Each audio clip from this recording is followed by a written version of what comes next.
আসসালামু আলাইকুম এভরিওয়ান। আজকে আমি আপনাদেরকে জে কার্টের ব্যাপারে বলবো এবং দেখাবো। তো জে কার্ডটা কি? জে কার্ডটা হচ্ছে আমাদের যে ভিডিও মাঝখানে যে কাটটা হয় ওটাকে কিভাবে স্মুথ করে আরো এই স্মুথ করার জন্য একটা টেকনিক আছে, ওটা হচ্ছে জে কাট। তো আজকে আমি দেখাবো জে কাটটা আপনি কিভাবে পারফেক্টলি করতে পারেন এবং জে কাটটা কিভাবে করে। তো চলেন আমি প্রিমিয়ার প্রতে ঢুকি।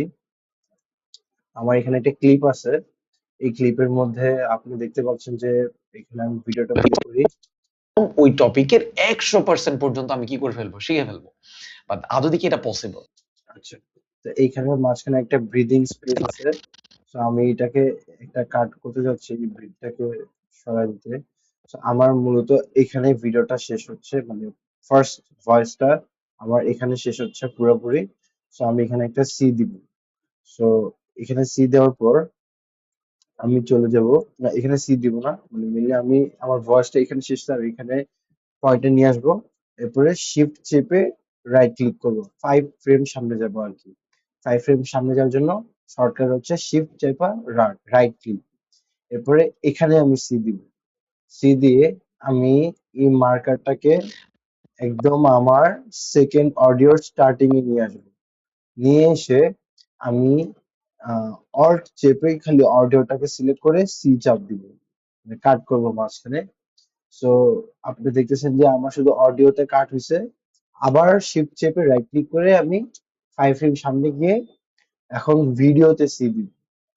অডিওটা হচ্ছে গিয়ে 5 ফ্রেম আগে আর 5 ফ্রেম পরে হচ্ছে গিয়ে ভিডিওতে। এরপরে এই দুইটা ক্লিপ একসাথে সিলেক্ট করতে হবে, নাহলে কিন্তু ডিসিং হবে। সো অডিও ডিসিং না করতে চাইলে এই দুইটা ক্লিপকে একসাথে সিলেক্ট করে অডিও ভিডিওকে সিলেক্ট করে ড্র্যাগ করে নিয়ে আসবেন আপনার ফার্স্ট ক্লিপের কাছে যেখানে আপনি কাট করছেন। তো এই যে এখানে আমি এটাকে লাগাই দিব। এখন দেখেন এই যে এখানে একটা জে কাট হয়েছে, মানে অডিওটা আর ভিডিওটার মাঝে একটা জে জে কাট হয়েছে। তো ভিডিওটা ফার্স্ট ভিডিওটা বেশি থাকবে অ্যান্ড অডিওটা কম থাকবে, আর সেকেন্ড ক্লিপের ভিডিওটা কম থাকবে, অডিওটা বেশি থাকবে। এটাই হচ্ছে জে কাটের ফরমেশন।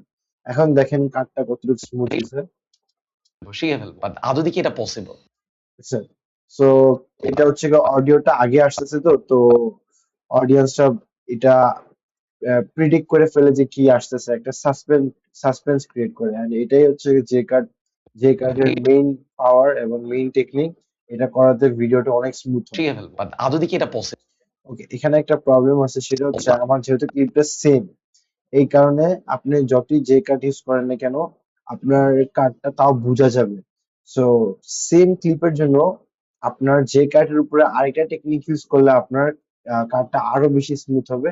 সেটা হচ্ছে আপনার যে সেকেন্ড ক্লিপটা আছে এটার স্কেলটা একটু বাড়া দিবে, এভাবে না, এটাকে বাড়ানোর টেকনিক আছে। অ্যাঙ্কর পয়েন্টে ক্লিক করেন এবং অ্যাঙ্কর পয়েন্টটাকে আপনি তার চোখের মাঝে নিবেন। এটা কেন করতেছি আমরা, কারণ কি যখন জুম করব তো অডিয়েন্সের ফোকাসটা থাকে চোখে। আমরা যখন চোখে থাকবো তখন ফোকাসটা চোখে থাকে দেখে আমরা এখান থেকে জুম করবো। আমরা যদি অন্য কোনো জায়গা থেকে জুম করতাম তাহলে কিন্তু অডিয়েন্সের ফোকাসটা হারায় যায়। সো সবসময় অ্যাঙ্কর পয়েন্টটা চোখের মাঝে রেখে এরপরে জুম করবেন, তখন দেখবেন যে চোখের বরাবর জুমটা হচ্ছে। এখন দেখেন ভিডিওটা।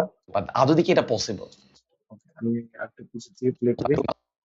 আমি কি করে ফেলবো, শিখে ফেলবো। বাট আদৌ কি এটা পসিবল? দেখছেন মাঝখানে যে কাট আছে এটা কিন্তু অনেকটুকু ঢেকে গেছে, আমাদের কাট করার মেইন পারপোজটা কিন্তু পূরণ হয়ে গেছে। তো আজকে আমি দেখালাম কিভাবে আপনারা পারফেক্টলি যে কাটটা ইউজ করবেন, আর পাশাপাশি একটা জুম এফেক্ট দিলে যে কাটটা আরো বেশি স্মুথ হয়। ইনশাল্লাহ এরকম টিউটোরিয়ালস পাওয়ার জন্য, এরকম টেকনিক শেখার জন্য আমাদের কন্টেন্ট ক্রিয়েশন ইনস্টিটিউট চ্যানেলকে ফলো করুন এবং পাশে থাকুন। ইনশাল্লাহ পরবর্তী ভিডিওতে দেখা হবে। আসসালামু আলাইকুম।